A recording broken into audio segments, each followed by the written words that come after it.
The EDATE function is a very easy to use function for calculating dates that are a certain number of months into the future.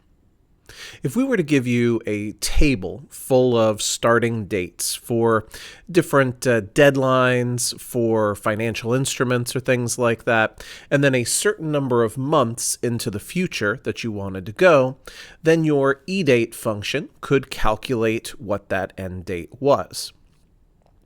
Now, you can very often do something similar to this with other types of functionality, but really where this shines is in making it very easy to go a certain number of months into the future and also to calculate things that are maybe a little tricky.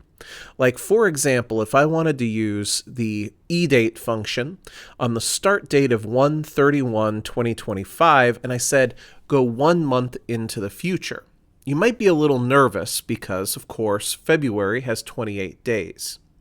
But what EDATE does is it automatically corrects for those days that don't exist.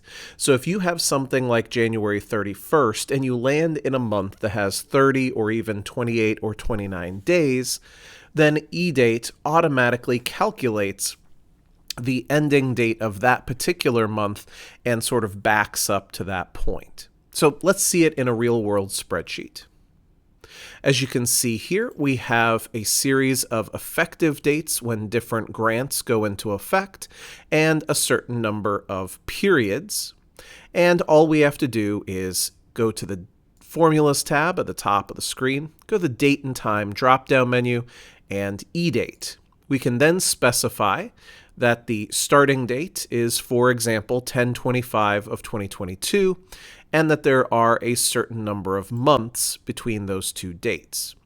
Never be alarmed at the large 46,000 numbers, things like that, because those are just unformatted dates. We click OK. We use the Home tab at the top of the screen to make sure to format that as a short date.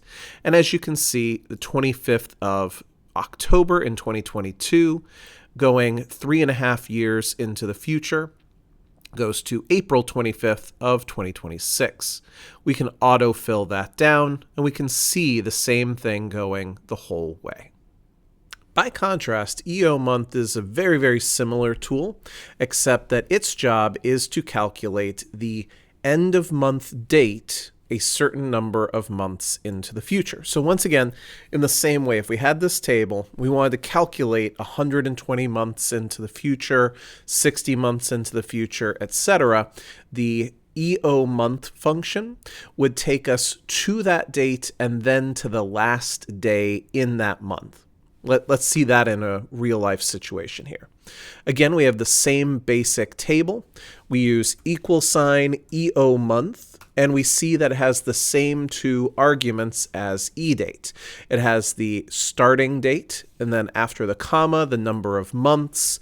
And here we see that it goes to the 30th of April, the 31st of December, 31st of January, 31st of March, all the way down this list. So EOMONTH always takes you to the end of the month that is a certain number of months into the future.